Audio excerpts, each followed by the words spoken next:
and we won't use the AI. Still people popping in.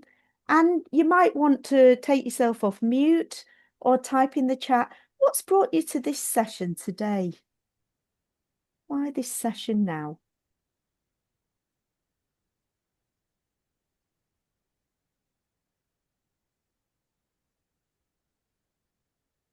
I was saying to Christopher, who we'll introduce in a second, that so much of conflict resolution and negotiation is part of our coaching work as well, whether it's supporting the client in that topic or with team and group coaching, that type of thing, managing groups, it's all relevant to our work too.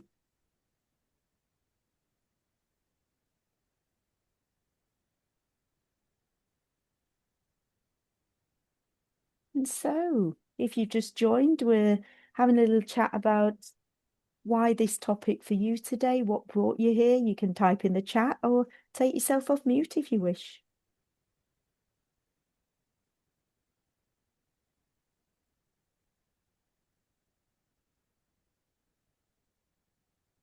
Oh, that's very nice, Maliha. The trust of your webinars. I'm lucky that I've got a big network of fantastic professionals from across the globe that we can bring to support all our learning.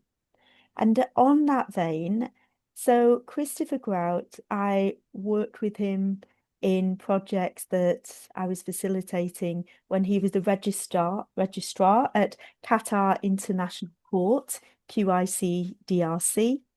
And Christopher then moved back to the UK and is a judge in London. And his work spans many different things. It was commercial aspects and contracts of organizations and with their people in Qatar. And he's also done a great deal in terms of young people and criminal law.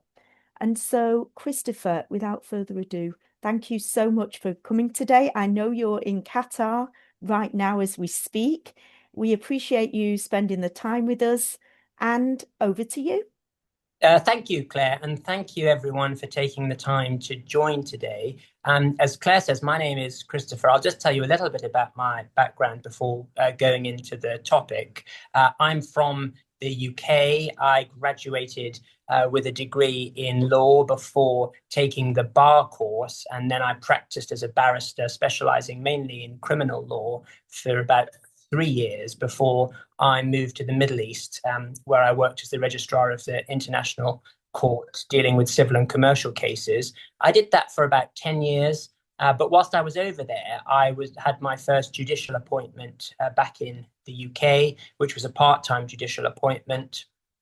I dealt with civil cases to start with before moving to family and then later criminal cases. And then when I moved back to the UK, I was appointed as a full-time circuit judge where I sit in the Crown Court now dealing with serious criminal cases. So that's my sort of background in a nutshell. And what I'm hoping that we're going to be able to talk about today is the topic of judgment under pressure, and particularly ensuring that decision-making still maintains clarity and integrity, something that's very important in the judicial field, but equally important elsewhere.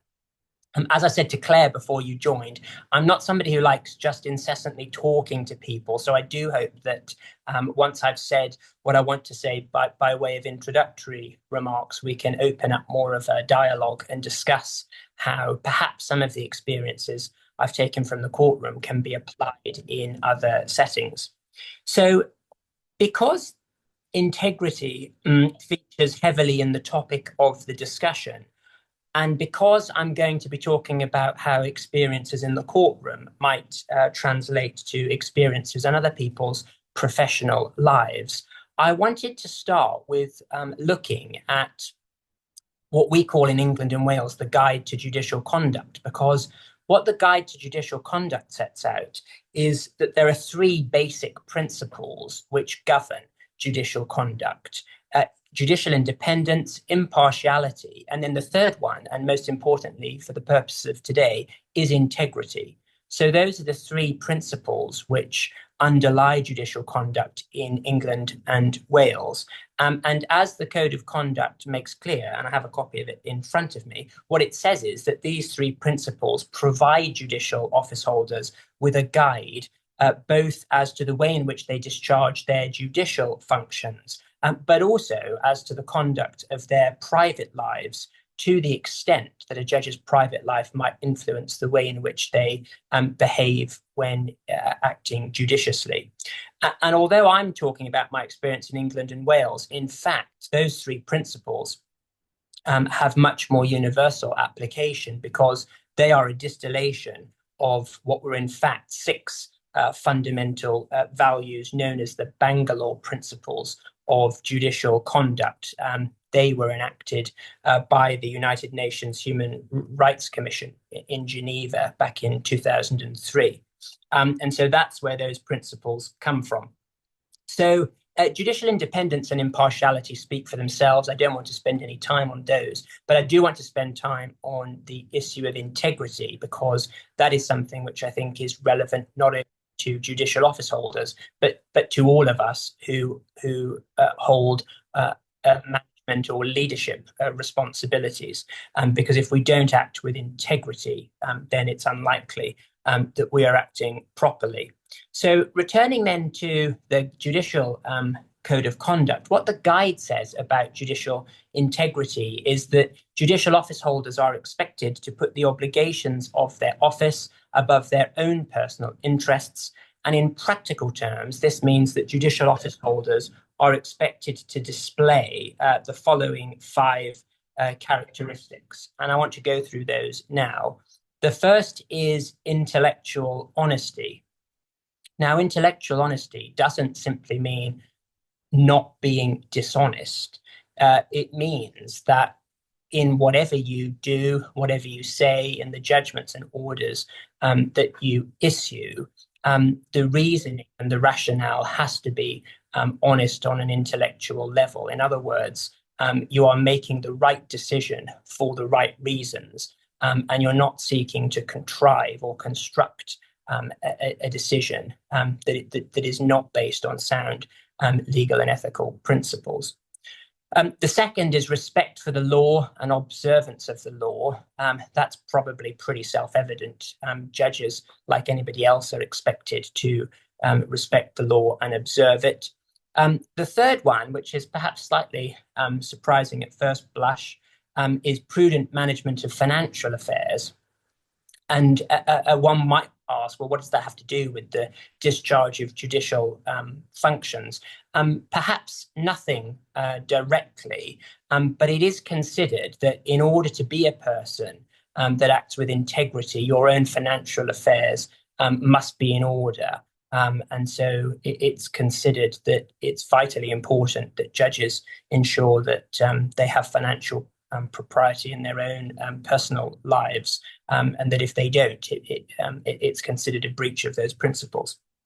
The fourth is diligence and care in the discharge of judicial duties. And that's a topic that we'll return to, because we find that actually that's where the display of integrity is most important. And also we find that I hope that there will be comparisons that you can make with other professional leadership roles and responsibilities that you might have. And then finally, discretion in personal relationships, social contacts and activities. That is a much more difficult principle to grapple with, because it doesn't relate directly to the exercise of the judicial function, but it's about being circumspect in your private life so as to ensure that nothing that you do or say brings the judiciary into disrepute as a whole. There are other professions where similar rules apply. A lot of people, I think, are able successfully to separate work from their private lives, and the two have nothing to do with one another. Judges can't do that because they are held to account when acting in their personal capacities. And there are other professions where that might apply as well. And what I thought it might be illustrative to start with is some examples of where a lack of integrity has led to disciplinary findings because judges are subject to judicial investigations if they fail to act with integrity. And in fact, for quite a long time now, the Judicial Conduct and Investigations Office publishes online on a website so that anybody can access it, statements where findings have been made against judges or lay magistrates in relations to breaches of principles of integrity. And I was looking to see what some examples of findings that the office has made in the past year relate to. And the examples from earlier this year relate in the main to magistrates not fulfilling their minimum sitting requirements. That appears to be quite a common breach of the rules for lay magistrates because when they're appointed, they are required to sit for a minimum number of days. And if they fail to do so, it's treated as a disciplinary matter. More relevant, I think, for present purposes is examples of magistrates making inappropriate comments about the appearance of people. That is something which I think we can experience and see in other professional settings. But the judiciary take it very seriously if a judicial office holder makes a personal remark about another court user. And that will be considered to be a breach of the principles of integrity. Likewise, other examples from this year include a magistrate having spoken to a member of court staff using an inappropriate tone, as well as a magistrate having banged the desk and sworn during a hearing. So these are all examples of behavior by people in leadership or authoritarian positions who have breached principles of integrity by behaving in ways which are contrary to the judicial code. Another example, which related to a judge rather than a magistrate, was in relation to a judge who had taken too long to make an order. That's quite a different breach than the ones we've just been referring to, but it does count as a breach of the principles of integrity because, as we know, one of the things that people are required to do is discharge their judicial duties with care and due diligence. And if you take too long to issue an order, then you're breaching that. One of the other observations that the Guide to Judicial Conduct makes in relation to acting with integrity is, and I'm quoting now from the guide, that judicial office holders' conduct when at court should uphold the status of judicial office, the commitment made in the judicial oath, and the confidence of litigants in particular and the public in general. And it goes on to make these observations, which I think are self-evidently transferable to any workplace environment, that judges should seek to be courteous, patient, tolerant, and punctual, and should respect the dignity of all. They should ensure that no one in court is exposed to any display of bias or prejudice from any source. And then they go on to dealing with people with disabilities, and emphasize that it's important to stress that the obligation to behave appropriately relates to conduct when acting in a judicial capacity. And it's not just about what's going on in a particular hearing. What I want to turn to next, which I'm hoping will be helpful, is that the Judicial Code of Conduct is supplemented by something that we call a statement of expected behavior. And the statement of expected behavior explains that it is a statement which is essentially setting out the behavior that's expected from all judicial office holders when dealing with members of the public. That includes other court users, staff, but also people that might be involved in the court process, whether they be witnesses or parties to proceedings or lawyers.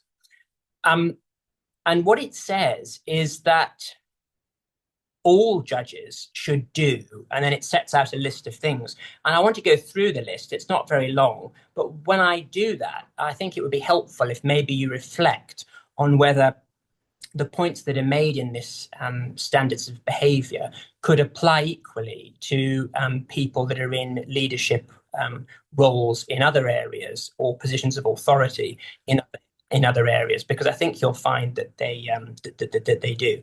So the first one is to treat other people fairly and respectfully. The second is to be mindful of the authority we have and be careful not to abuse it. That is particularly important for judges because, of course, they exercise a type of authority and have powers that other people don't have. But I think, as a principle, it's a sound principle to apply in any professional or workplace environment. The third is to be aware of how our words and behavior can affect other people. I think that that's something that is equally applicable across the board. The fourth is to remain patient and tolerant when encountering difficult situations. I'd like to come back to the topic of difficult situations because I think it hits the theme of the discussion today. The fifth is to act professionally and courteously, including under pressure, and avoid shouting or snapping.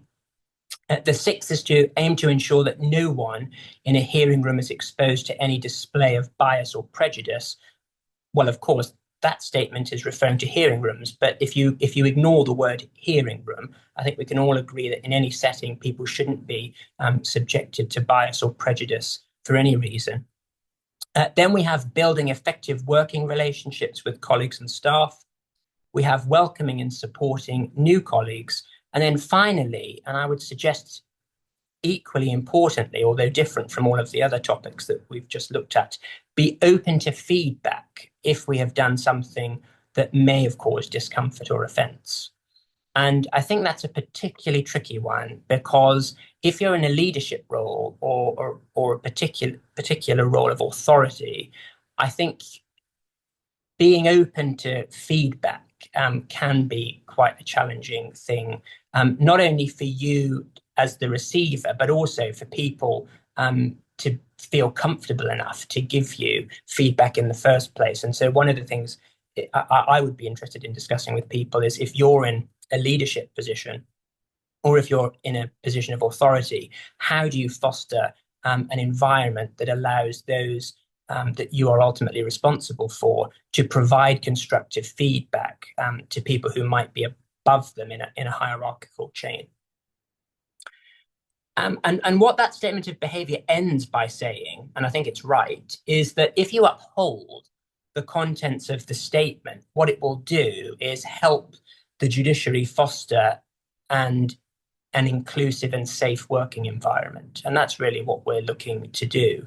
And it will make people feel valued and be more confident to challenge behavior, which is unacceptable.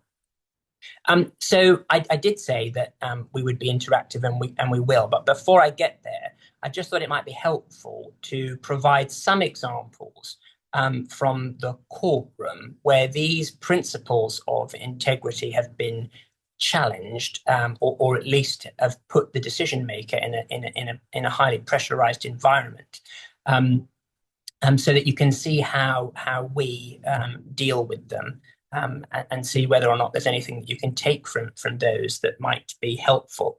I should say, when I say we, judges, of course, act entirely independently, and up and down the country, different judges will deal with their hearings in different ways. And it's not possible to have a uniformed view on what's right and wrong when seeking to conduct a hearing. So I can only talk about my experiences. Some of my colleagues might agree with them, some might not. So I'm certainly not speaking on behalf of the judiciary as a whole. I'm simply talking about my experiences and how I deal with pressurized environments.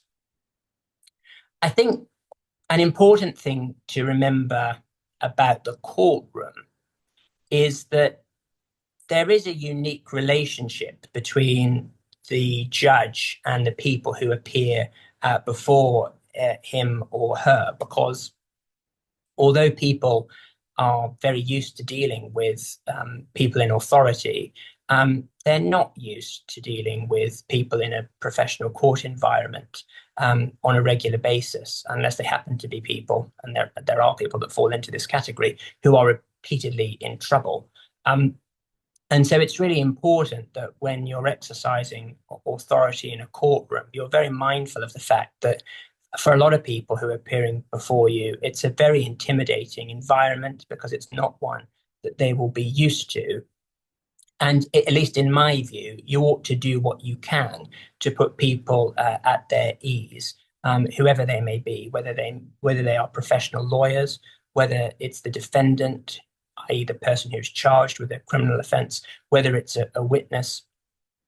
You shouldn't seek to abuse your authority to intimidate those people who appear before you. Um, and in fact, one of the things I found is that in order to try and mitigate the escalation of problems within the courtroom, actually, there are plenty of measures you can put in place through being respectful with the people who appear before you that end up helping you further down the line. Because if people feel that they're being listened to, for example, they are much more likely to engage proactively and professionally in the process than if you take an authoritative tone with them from the outset.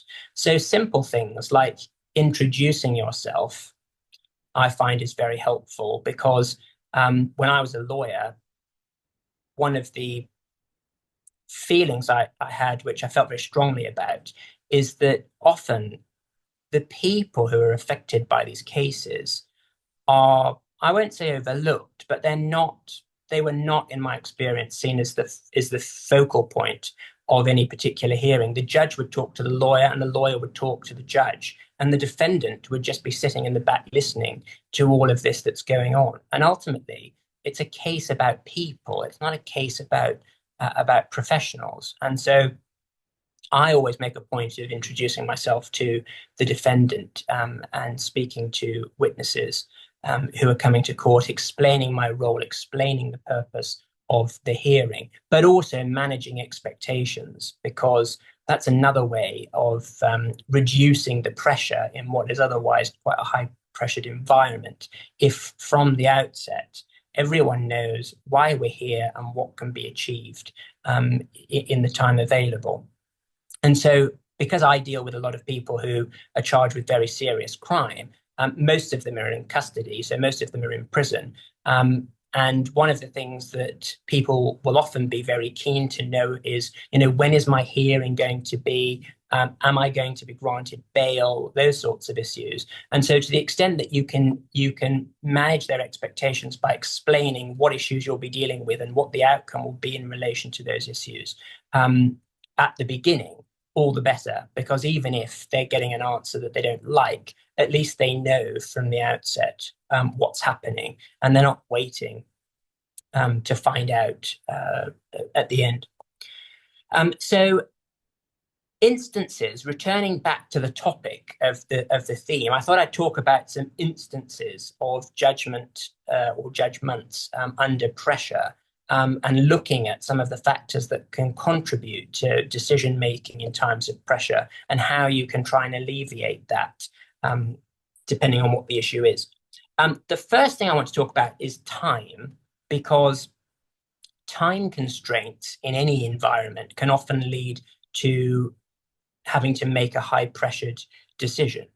Because if you are acting under pressure of time, there's always a risk that the decision might not be one which is as carefully considered as it ought to have been. And just to give you a practical example of that, before I became a circuit judge and I was sitting as a deputy district judge in the magistrates court, one of the issues in the magistrates court is you don't know from one day to the next how many defendants might be produced before your court, because what happens in the magistrates court, among other things, is that anybody who's been arrested and charged within the last 24 hours and not granted bail must be produced before the court, and the court must deal with them. And so it's quite possible that one day you will go to court and there might be 5 people that have been produced. The next day there might be 50 people. You just don't know, because you've got no way of knowing how many people might be arrested by the police over the course of a day. And the other point is you have to deal with those people because they can't sit in the custody cells at the court overnight. So however many people you have to deal with them within the court sitting day. And so that is a pretty high pressured environment from a time perspective, because you're trying, of course, to do justice to the individual case, but you're always conscious of the fact you've got a lot more people that you've got to get through in the time available. Um, and so my way of dealing with that all comes down to planning and preparation. Because if you know that you're going to be facing a situation where you're going to be put under pressure of time, the only things you can really do to mitigate that is to plan and prepare. Now, in this example, your planning and preparation period is pretty limited because you won't know until the morning how many people you're having to deal with.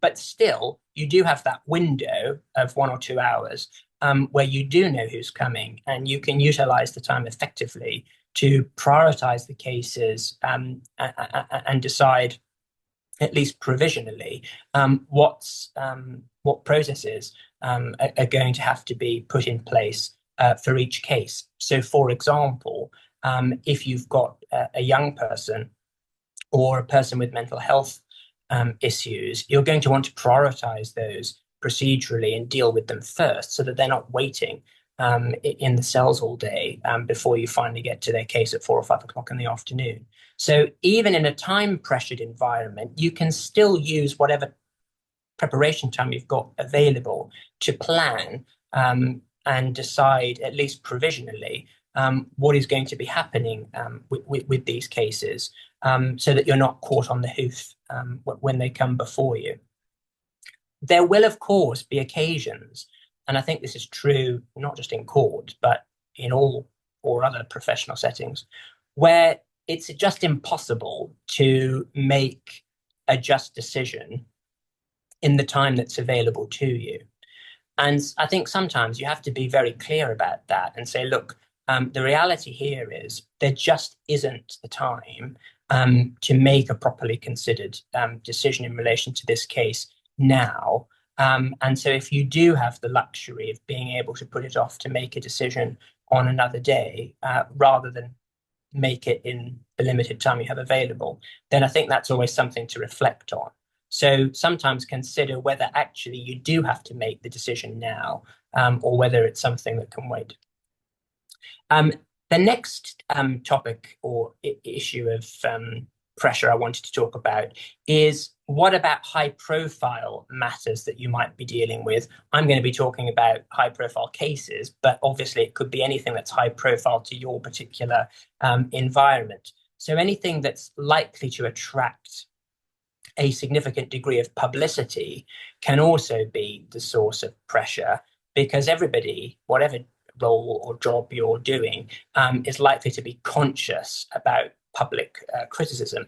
And judges probably receive more public criticism than lots of other professional people, because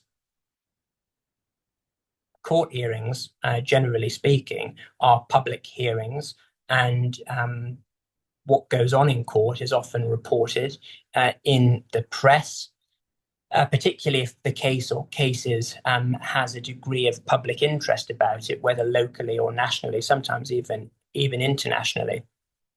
And when that happens, it doesn't change the decision that you're making, but what it does do is make you aware, or hyper aware, that what you're saying and what you're doing is not just being heard by the people within the confines of the courtroom, but potentially will be being viewed or read by people internationally. And a consequence of that is that, particularly with social media, people will be very quick, or can be very quick, to criticize judges, particularly in relation, for example, to sentencing, because people might say that a sentence is too long or is too short. and that's their personal opinion. But what they don't always appreciate is that judges don't just pick sentences out of thin air. When judges are sentencing people, they are applying the relevant law, the relevant sentencing guidelines. They're considering the aggravating features of the offending, as well as the features that are personal to the particular offender.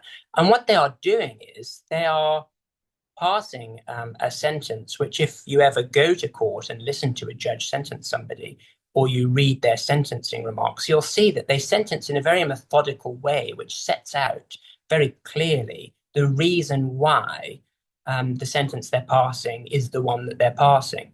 That, unfortunately, is often lost when it comes to media reporting. And I'm not being critical of the media for that. They can't report everything. And what they really want is the headline. What was this person sentenced to?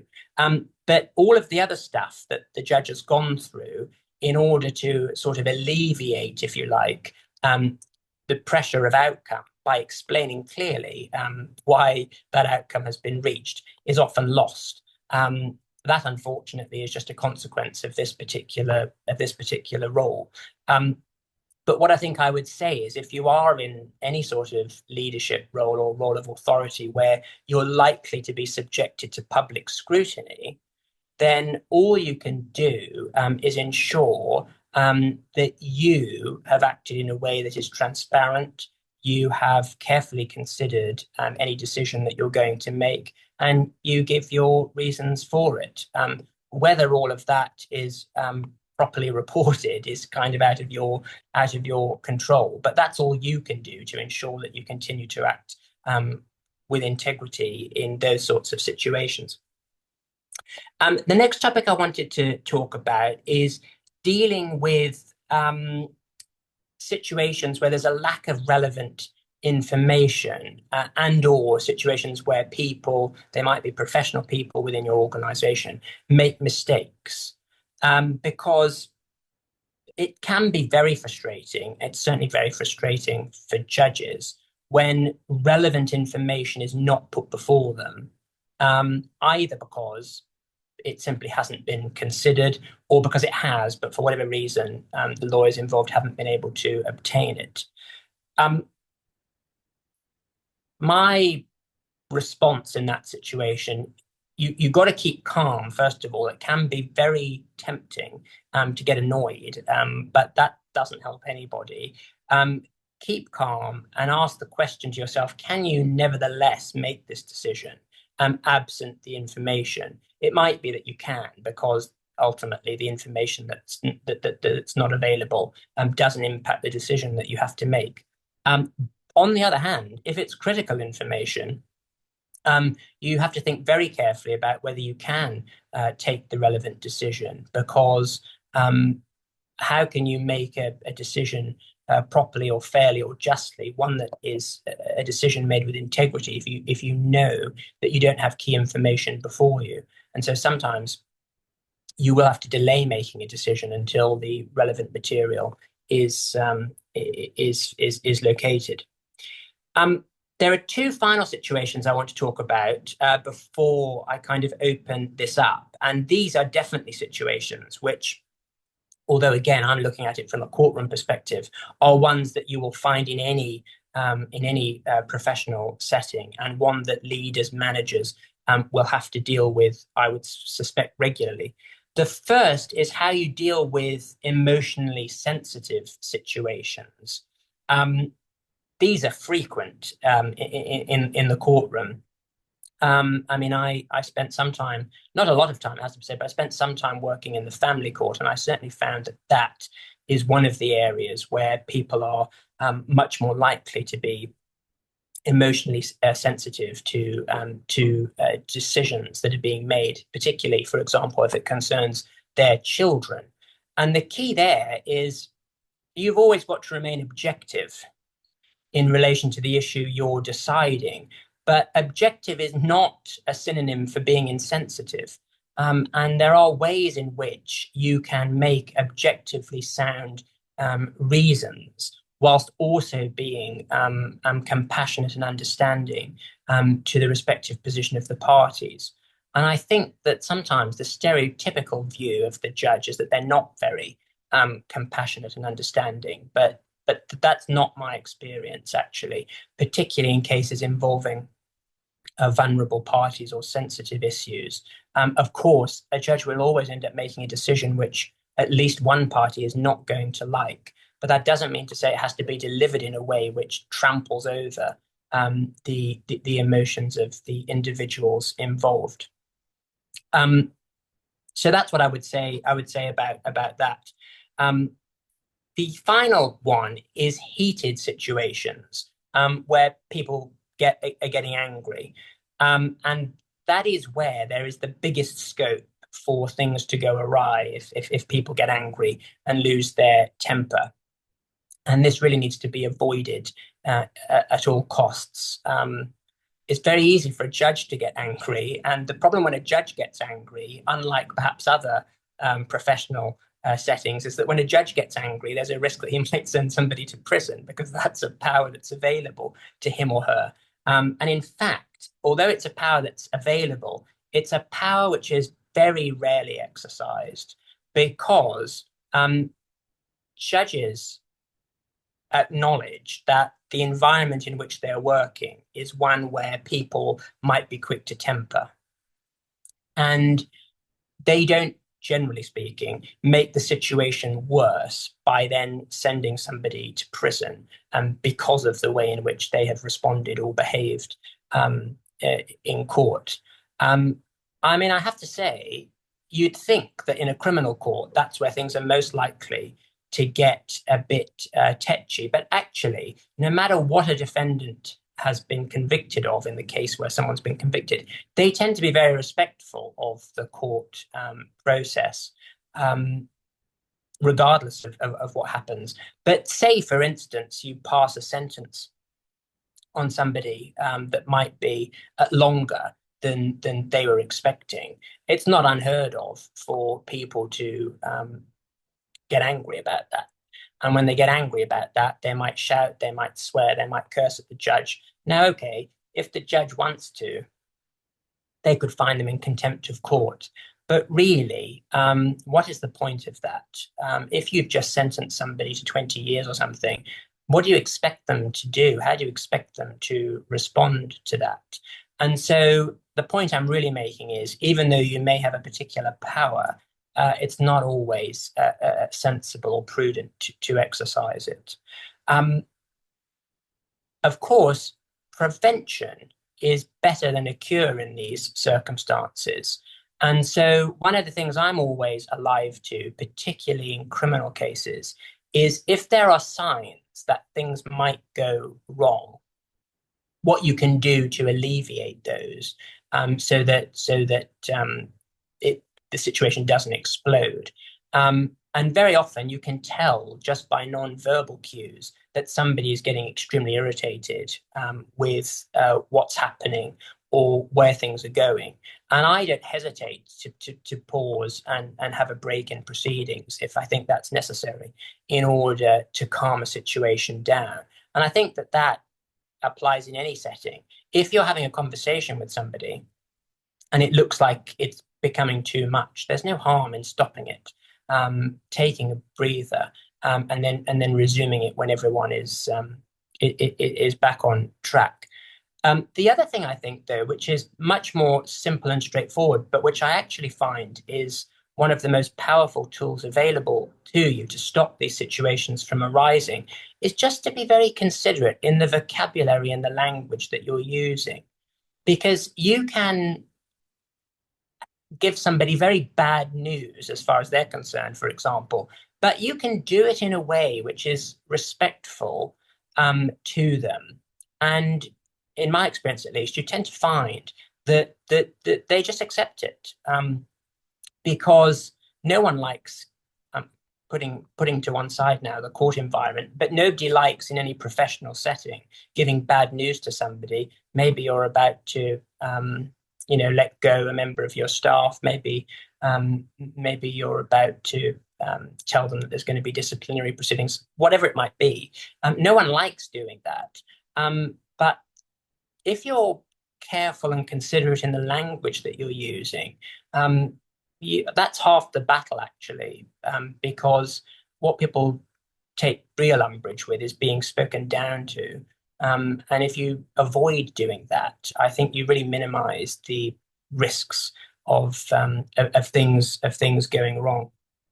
And the final thing I would say about anger, this is really not about anger from people who might be unhappy with you, but more about anger from within yourself. Never make a decision when you're angry, because it will almost inevitably be either the wrong decision or a decision which is not properly explained. So, I mean, judges are not immune from getting angry. Things will happen which will anger people. My advice in that situation is do not proceed to make a decision while you're in sort of an emotional state of anger. Because it will not be good for you. It will not be good for the person who's on the receiving end of it. It's worth just taking time out to reflect before going back in. So that is all I really wanted to say by way of opening and discussion. It'd be great to now have a chat with people. I can see some people have already started posting comments. Claire, shall I let you decide how you'd like to field questions and comments? Yeah, sure. I mean, first of all, so thorough. I've written 2 pages of notes, really, really interesting stuff. I'm thinking also for our work, um, sometimes clients don't want to complain because they're worried of the consequences. For example, I heard a case recently where someone experienced a really negative experience during mental coaching, which is feedback on coaching, Christopher. And they didn't want to say anything in case the school they were working with then gave them a lower mark. So Mhm. that was, interesting in itself. I think what we'll just see if anyone's got any questions, and then I can bring some of the things out of the chat as well. So please take yourself off mute. Anyone, any questions for Christopher?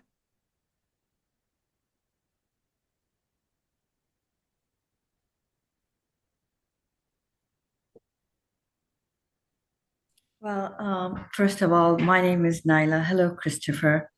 Hi. Um, that was a really enjoyable, I don't know what you actually, an inspirational kind of speech slash uh, mentoring slash I don't even know how to categorize it, but I've enjoyed it thoroughly. And just like Claire said, I've had like tons of notes, and it is very relevant, I think, uh,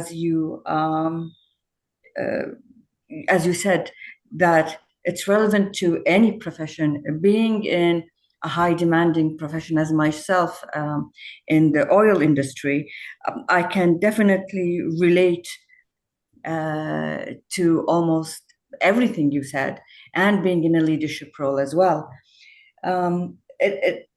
Thank you so much. I'll definitely be listening to that again and again, over and over again.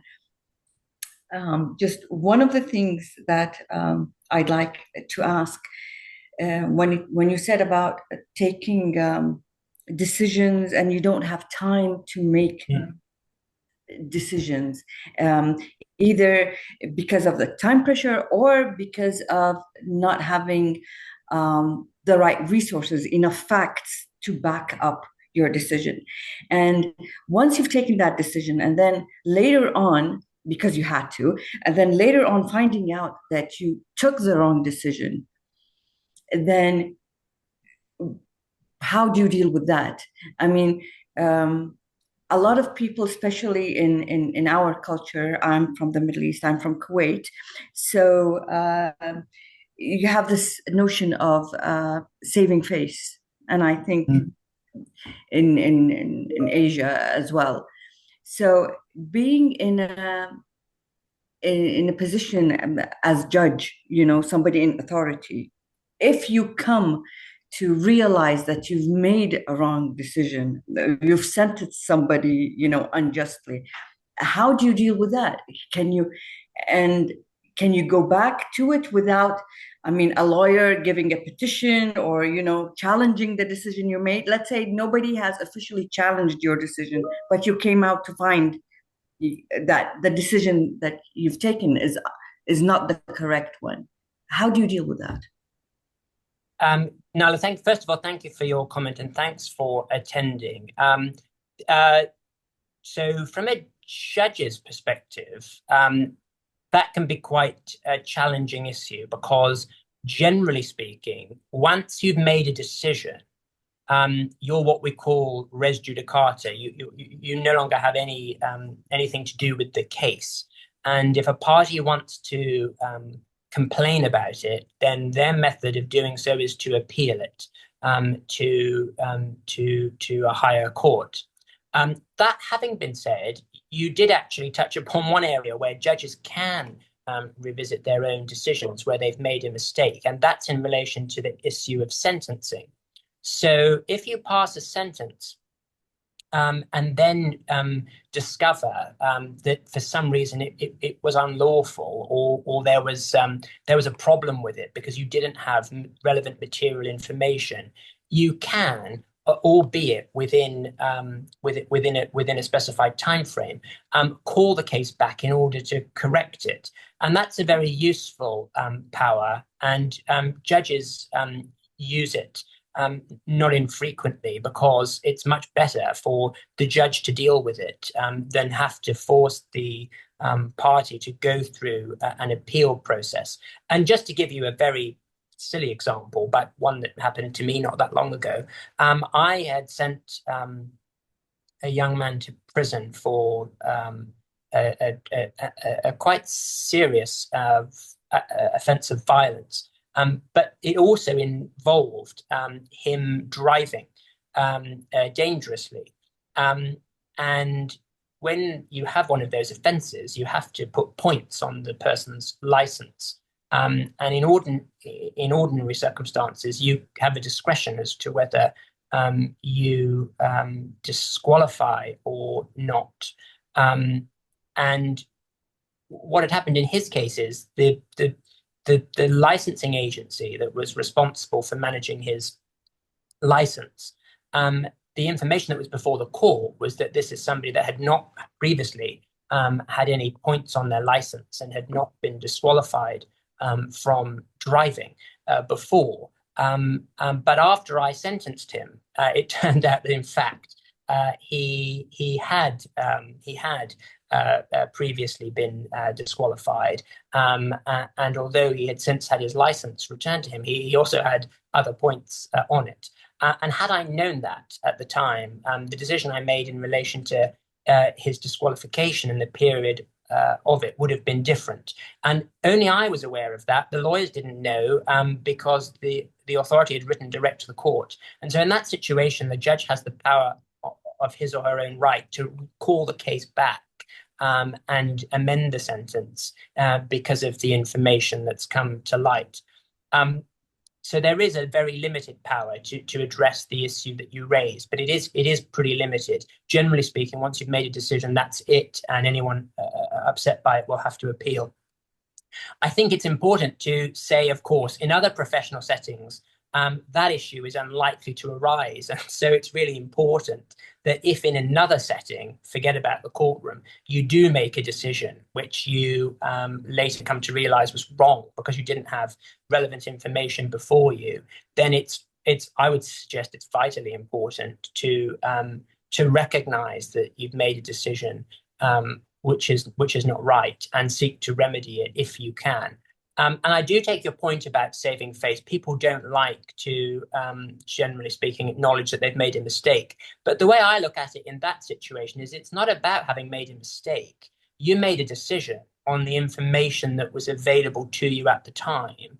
And one way, if it's important to you, of saving face, if you like, is to say, well, actually, had I known this, my decision would have been different. I now do know this. And so I'm changing my decision accordingly. And there's nothing wrong. Not only is there nothing wrong with doing that, I think that it's vital that that is what you do. Because otherwise, the decision that might well have been made with integrity at the time you made it is now no longer really being made with integrity because you've come to learn you've come to learn information which would have altered your decision had you known it at the time. Okay, thank you, Thank you. Christopher. Um, and does that, by any chance, like being vulnerable to, and kind of exposed to the criticism of other people? Oh, if you do it, let's say, not frequently, but from time to time, won't others say, okay, so the first time you do this, then um, it's uh, it's a misjudgment call, let's say, and then the second time you do it, oh, now maybe that's a behavior, that's a pattern, and Mm. people will come to uh, um, how can not trust any decision you take, because I think people in leadership, that's always in the back of their mind. If I own up to the mistake that I did, once, then it's okay. But even if I found out that there's another decision that I took that wasn't right, even if it's 2 years, you know along the line, you'd still think, okay, people will remember that this is the second during my term. Yes, I totally understand that, and I think obviously, ideally, you don't want to be making errors or mistakes frequently. For the reason I gave a moment ago, I don't think in some of the examples we were discussing, it's necessarily about making an error or a mistake. It was about making a decision on the information that was available to you at the time. Exactly. And Yes. if that changes, I don't think there's anything wrong at all in saying, well, actually, we're changing. I'm changing my mind because of that which has come to light. In fact, I think it's worse not to do that because inevitably, if we think outside of the court setting, for example, we can all think, I suspect, of very public examples where which we might term scandals have come out, and ultimately they do a lot more damage to the people involved than they would have done if when the person became aware of the information for the first time, they had been transparent about it. Okay, they might still have come under criticism. Yeah, you should have known about this. You didn't. That's very bad. But I don't think that's anywhere close to as bad as just suppressing it, hoping it goes away, and then finding out weeks, months, years later, that it resurfaces. Okay. Thank you. Thank you very much. I Thanks. agree. I agree. So I've seen one thing in the chat here from Linda, and I was thinking of sometimes we feed back 360 psychometric data. And Linda's written, can you demonstrate great use of language in a hostile environment? Now and again, when we're feeding back data, I find that talking to the data says, so it's really clean, honest, open, transparent, can support it when someone doesn't want to listen to that data. Any other examples, Chris? Can you demonstrate great use of language in a hostile environment?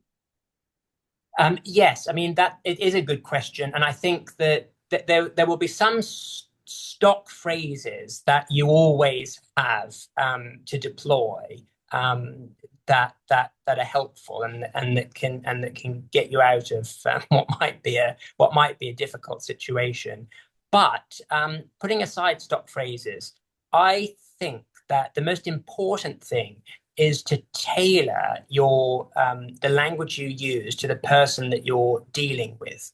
Because, for example, what the words that might be appropriate to a 30-year-old man who has been in court multiple times might be very different from a 16-year-old youth defendant who's never been in court before, might be very different from somebody who has mental health issues. And so it's all about tailoring the language to the situation that's before you. Now, unfortunately for judges, very often they've never seen these people before, and so they're having to tailor the language they use based primarily on what they're seeing and hearing for the first time with the person that's in front of them. That can be quite challenging because you don't know this person, you've never met them before. In other professional environments, especially if you're talking about how to deal with colleagues and what language to use there, you might have a much better insight into what's likely to work well with this person, what's likely to trigger them, for example, and avoid that. You've asked for some examples. I mean, for example, with people who I know, and they tend to be repeat, I was going to say clients, that's not the right word, but repeat, let's call them court users, who continue to get into trouble. What sorts of phrases are going to trigger them. And one gentleman springs to mind as I'm saying this. He always responded very, very, very badly if you ever use the phrase, I understand. And it's quite interesting because I think historically that was a phrase that you would hear people use all the time. I understand what, and the reality is you don't really understand because you don't know the lived experiences that this person has had or is having. And I knew that was something that really upset him. And so I was always very careful not to use the phrase, I understand, even though what I would mean is, I understand what you're saying.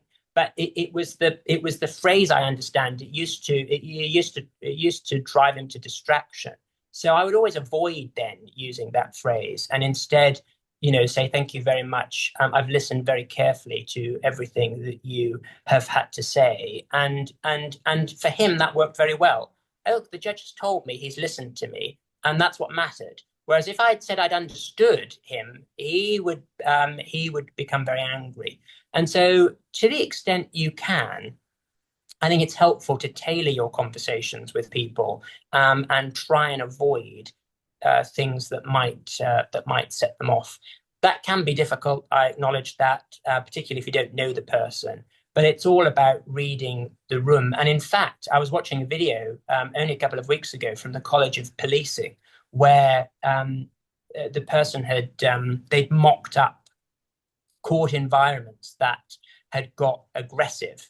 They were all actors, but what the College of Policing were doing is they were pausing the video as it was going on, and they were pointing out and highlighting non-verbal and verbal, but non-verbal and verbal cues that if you were paying attention, you could see how a situation was going to escalate. And then they were making recommendations as to what you could do to try and limit repeat behavior.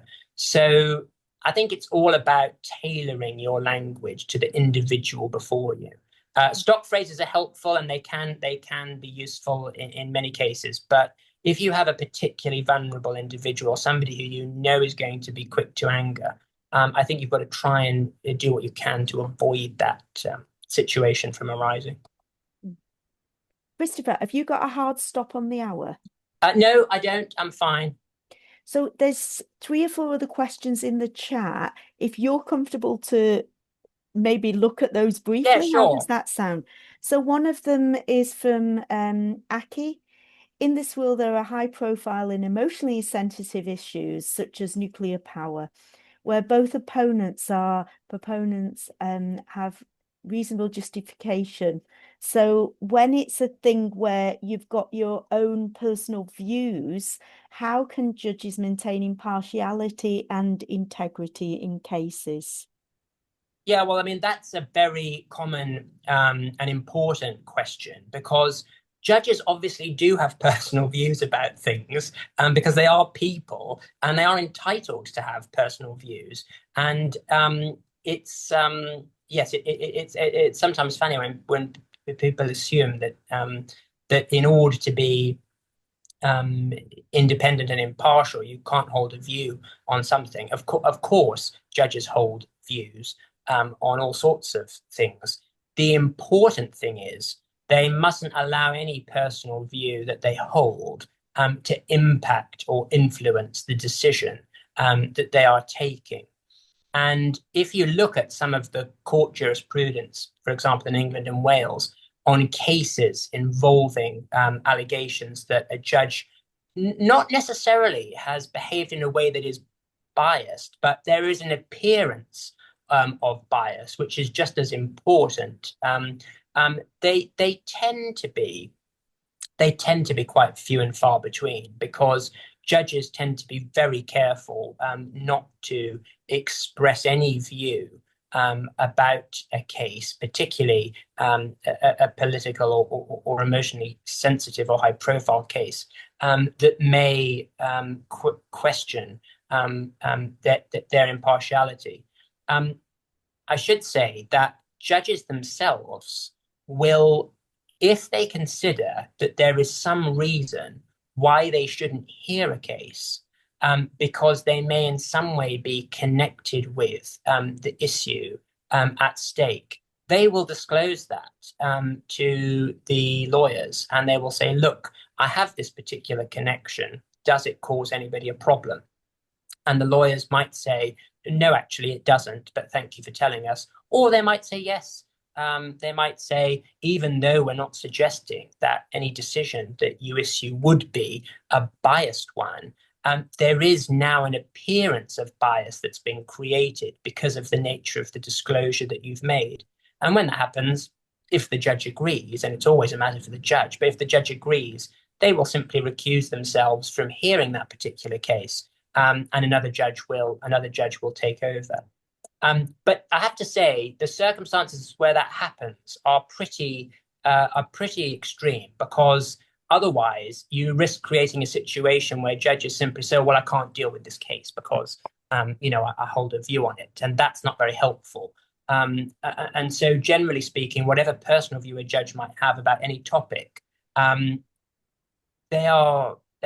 it's integral to the role that they put that aside when deciding the case before them, and judges are trusted to do that. But there is still that get out of, if there genuinely is a reason to be concerned about bias or the appearance of bias, there is a process by which the judge can declare it, recuse themselves from the case, and then someone else can do it. Thank you. And so there are a lot of legal professionals who actually attend programs to develop coaching competencies, and then obviously there's coaches that coach legal professionals. WAFA's talking about the coaching competencies and values, and about promoting them in court. So one thing to do with the coaching mindset is enabling people to think for themselves as opposed to telling them the answer. So around that, how flexible are you to adapt a coaching mindset in your practice, which may be different in your job role and actually in court, maybe? Yes, because obviously yes, that's true. I think there is a difference, because actually in court you are telling them the answer, because that's your job. But this might be relevant to the issue. If it's not, you can get me back on track. But recently, I attended an event about appraising judges, because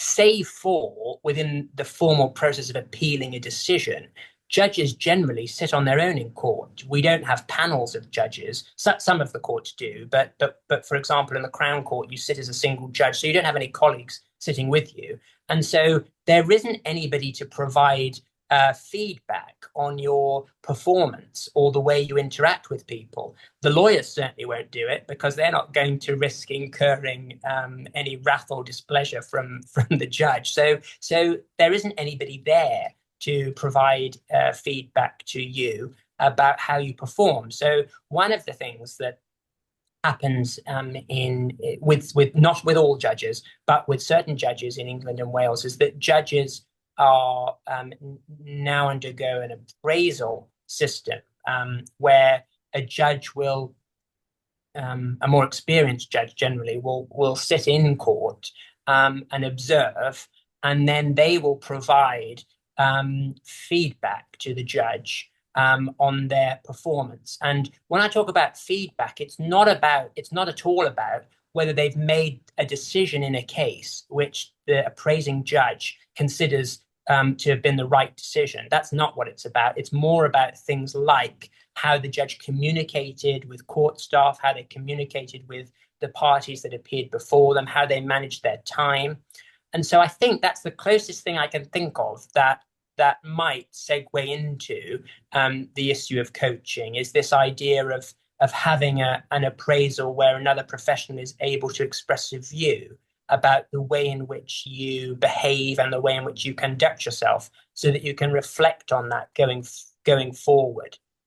It would be interesting to consider whether there are other ways of doing that, because I think it's just because of the environment, there are few people within a courtroom who are going to be willing to say to a judge, well, I don't think you were very nice to so and so, or that just doesn't happen. Which is why the appraisal system, where it exists, is very useful. But yes, I think that's the only thing I can think of, Claire, that might interrelate with that question. Thank you. And related to it a little bit, I love this question from Francesca. So what's come out in coaching, more from the UK and now trickling into the States, is supervision on our work to enable us to reflect on our practice. So Francesca's written, how do you continue learning from your experience and deepening that level of self-awareness over time? And this is the last question. Thank you.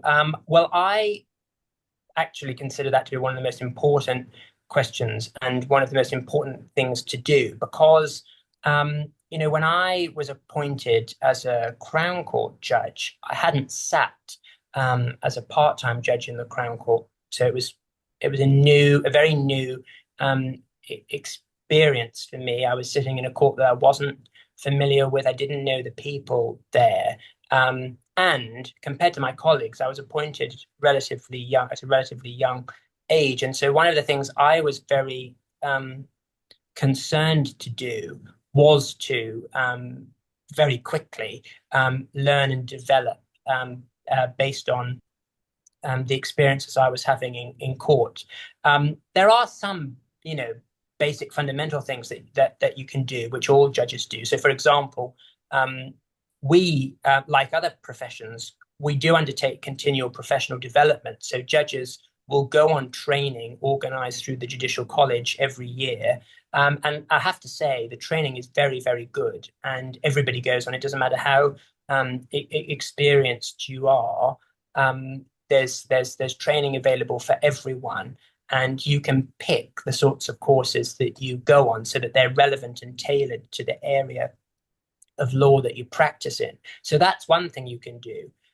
But I'm somebody, and I'm not sure, I don't think all my colleagues would agree with this. I think some people would say, once you deal with a case, then that's it over, you move on to the next one, because you can't keep going back to cases that you've dealt with.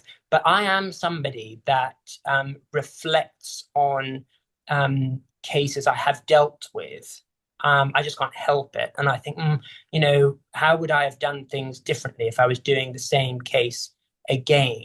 Would I have used that particular phrase? It's less about the decision and more about whether there was anything in the process that I would have done differently if I was hearing the same case again. And actually, I do find the self-critique sometimes as helpful as hearing from others, because you tend to get a good feel for things after a while, and whether something you've done has worked well or whether it hasn't, and whether there might be things that you would do differently.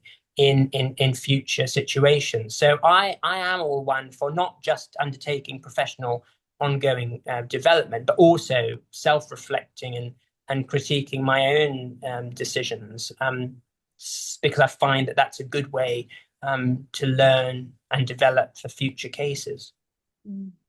So do you do that by sort of, whether it's driving home or on the tube, or do you do it formally reflecting in a journal? So I do a number of things. If, for example, I have been delivering legal directions to a jury at the end of a trial, once I've issued them, well, I've issued them, and the jury has them. But then later, I might be looking at them, and I might think, oh, could I have expressed this in a more clearer way, or a way that might have been better for them to digest? Because we haven't really spoken about juries, but a feature of the system is that you've got 12 randomly selected members of the public who are coming into court and have probably never been to court in their life. And they're the ones who are deciding cases in a Crown Court. And so the interaction between the judge and the jury is incredibly important. And I'm always very keen to, learn and improve upon the way in which I interact with jurors, because they're from all walks of life. And you're trying to say something to 12 people that's going to resonate with all of them, and that they're all going to be able to understand, notwithstanding the fact they may all have very different experiences. And so I like to look at what I've said, and also I might reflect on it based on questions that they ask. So sometimes, you'll get a question from a juror that will prompt you to think, oh, that's a good question. I'll make sure that I cover that the next time I deal with this particular issue, so that they're not left wondering about it. So there are ways that judges can learn through experience, and utilize that learning in similar cases in the future. Wonderful. And this socio-cultural element, so much at play, isn't there? Yeah. Well, we appreciate your time. Clearly a great topic. Many people have stayed behind here as well to listen to your answers to the questions.